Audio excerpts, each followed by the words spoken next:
Capsule 82, Éphésiens 6, versets 19 et 20. Priez pour moi, afin qu'il me soit donné, quand j'ouvre la bouche, de faire connaître hardiment et librement le mystère de l'Évangile, pour lequel je suis ambassadeur dans les chaînes, et que j'en parle avec assurance comme je dois en parler.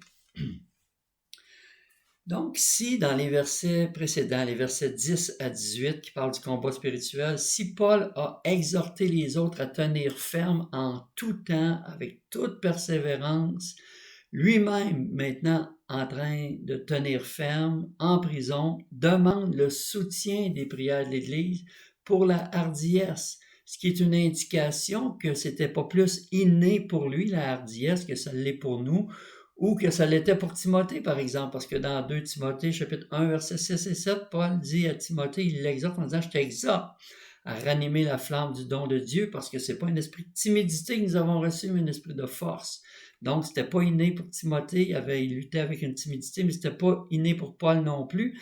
D'ailleurs, dans 1 Corinthiens, chapitre 2, verset 1 à 4, Paul dit « Pour moi, frère, lorsque je suis allé chez vous, ce n'est pas avec une supériorité de langage ou de sagesse que je suis allé vous annoncer le témoignage de Dieu, car je n'ai pas jugé bon de savoir autre chose parmi vous, sinon Jésus-Christ et Jésus-Christ crucifié. Moi-même, j'étais auprès de vous dans un état de faiblesse, de crainte et de grand tremblement. Ma parole et ma prédication ne reposaient pas sur les discours persuasifs de la sagesse, mais sur une démonstration d'esprit et de puissance, afin que votre foi ne soit pas fondée sur la sagesse des hommes, mais sur la puissance de Dieu. » Alors, Paul luttait lui-même avec ça, mais il ne voulait pas que la crainte prenne le dessus sur sa fidélité à sa mission. Mais il demandait l'audace, la hardiesse et la liberté de parole, que ça lui soit donné de Dieu en réponse aux prières de l'Église sur lesquelles il comptait plus que tout. Parce qu'on lit aussi dans la deuxième épître aux Corinthiens, au chapitre 1, verset 8, « Nous ne voulons pas, en effet, vous laisser ignorer, frères, au sujet de la tribulation qui nous est survenue en Asie, que nous avons été accablés à l'extrême au-delà de nos forces, de telle sorte que nous désespérions même de conserver la vie. Mais nous, en nous-mêmes, nous avions accepté notre arrêt de mort afin de ne pas placer notre confiance en nous-mêmes, mais en Dieu qui ressuscite les morts. C'est lui qui nous a délivrés et nous délivrera d'une telle mort. Oui, nous espérons qu'il nous délivrera encore, vous-même aussi, nous assistant par la prière. Ainsi, plusieurs personnes auront obtenu pour nous cette grâce, et plusieurs en rendront grâce à notre sujet. » Donc, on voit que Paul comptait sur les prières de l'Église et on peut comprendre, on peut tirer leçon de tout ça, que c'est la volonté de Dieu de répondre à la prière de ses serviteurs et de toute Église qui veut accomplir sa mission comme il se doit. Parce que Paul disait au verset 20 de notre chapitre 6 d'Éphésiens, « Je suis ambassadeur dans les chaînes, priez que j'en parle avec assurance comme je dois en parler. » Donc, il y a une façon dont on doit répondre à l'appel et Paul priait, il voulait répondre de la façon qu'il devait en parler. Et c'est remarquable aussi de voir que Paul ne demande pas d'être libéré de ses chaînes, il demande d'être libéré pour prêcher. Il ne demande pas que Dieu lui ouvre les portes de la prison, il lui demande que Dieu lui ouvre la porte des cœurs. Sa seule ambition à Paul, c'est de prêcher le mystère de l'Évangile. C'est ce qu'il dit, que lorsque j'ouvre la bouche, je puisse faire connaître hardiment et librement le mystère de l'Évangile. Ce mystère-là, quel était-il? Bien, au chapitre 1, versets 9 et 10, on avait vu que Dieu nous a fait connaître le mystère de sa volonté de tout rassembler, tout réunir sous un seul chef Christ, tout ce qui est dans les cieux et sur la terre. Et au chapitre 3, versets 3 et 4, Paul disait, c'est par révélation que j'ai eu connaissance du mystère sur lequel je viens d'écrire en peu de mots. En les lisant, vous pouvez vous représenter l'intelligence que j'ai du mystère de Christ. Dans le même chapitre 3, au verset 8 et 9, il avait dit, « À moi qui suis le moindre de tous les saints, cette grâce a été accordée d'annoncer aux païens les richesses incompréhensibles de Christ et de mettre en lumière quelle est la dispensation du mystère caché de tout temps en Dieu qui a créé toutes choses. » Donc ça, c'était vraiment sa passion, annoncer le mystère, peu importe où il était, en prison ou ailleurs. Tout ce qu'il voulait, c'est de prêcher ce mystère pour faire échapper aux griffes de Satan des hommes et des femmes et aussi faire progresser le message de l'Évangile. Et ça, c'est une autre chose extraordinaire que, par exemple, Paul dans Philippiens 1, verset 12 dit « je veux que vous le sachiez, frères.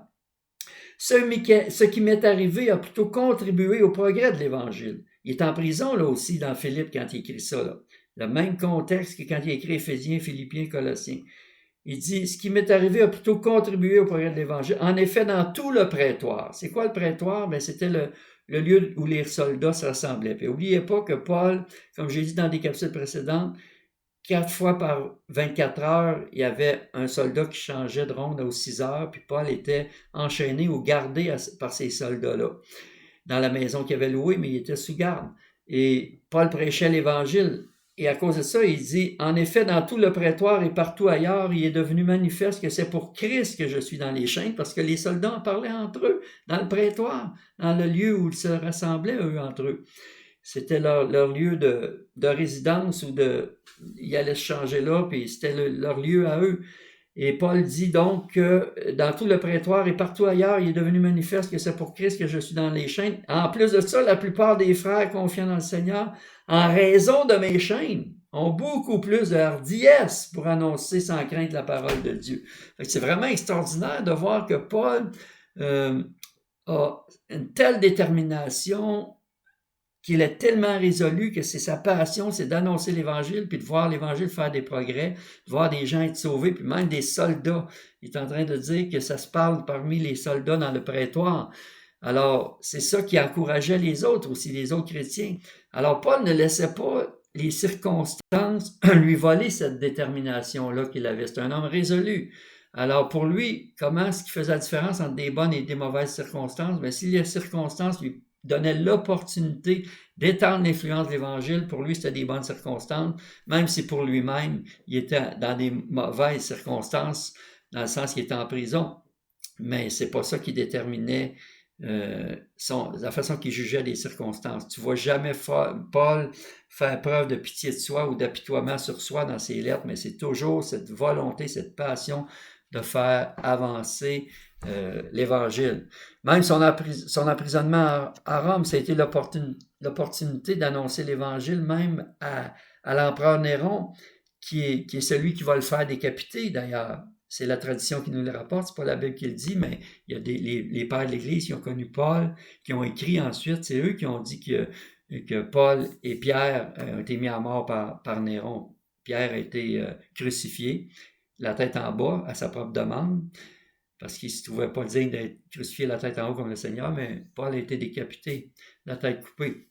Mais c'est Paul qui avait demandé à comparaître devant César, qui était Néron à ce moment-là, parce que dans Actes 25 au verset 10, Paul dit « Je me tiens devant le tribunal de César et c'est là que je dois être jugé. » Et puis au verset 12, parce qu'il avait dit ça, il réclamait ça devant Festus, qui était un Romain dans la hiérarchie des Romains, là, en tout cas, il n'était pas un roi vraiment, mais il était une autorité parmi les Romains.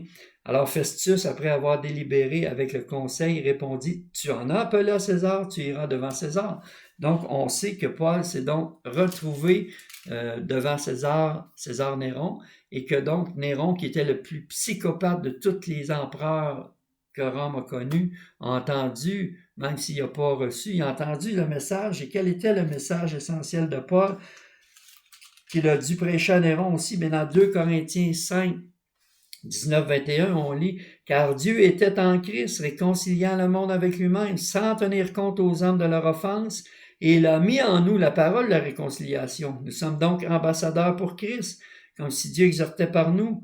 Nous vous en supplions, au nom de Christ, soyez réconciliés avec Dieu. Celui qui n'a pas connu le péché, il l'a fait devenir péché pour nous, afin que nous devenions en lui justice de Dieu. » Donc, on peut comprendre que même Néron a entendu ce message-là de la part de Paul, bien qu'il ne l'ait pas accepté et qu'aussitôt mort, il ait regretté, c'est certain, d'avoir refusé parce qu'il s'est rendu compte de la gaffe qu'il avait fait de refuser, d'avoir eu la chance d'entendre l'apôtre Paul lui-même venir lui prêcher ce message, d'avoir refusé de l'entendre. Alors moi, en terminant, je dirais que inspiré de ces deux passages, d'Éphésiens 6, 19, 20 qu'on a lu aujourd'hui, et de 2 Corinthiens 5, 21, le message essentiel que Paul prêchait, je veux faire cette prière. Je la fais parfois pour moi-même, mais je veux la faire pour l'Église de Carrefour, pour nous, l'Église. Je veux demander que Dieu nous donne, quand nous ouvrons la bouche, de pouvoir annoncer librement et hardiment le message de l'Évangile pour lequel nous sommes ambassadeurs, non pas dans les chaînes comme Paul, mais pour lequel nous sommes ambassadeurs pour Christ, comme Paul. Comme si Dieu exhortait par nous, nous vous en supplions au nom de Christ, soyez réconciliés avec Dieu, car Dieu lui-même était en Christ, réconciliant le monde avec lui-même et n'imputant point aux hommes leurs péchés. Faisons-en donc notre prière comme Église, comme chrétiens individuellement, faisons-en notre prière et ajoutons à cela l'annonce même de l'Évangile.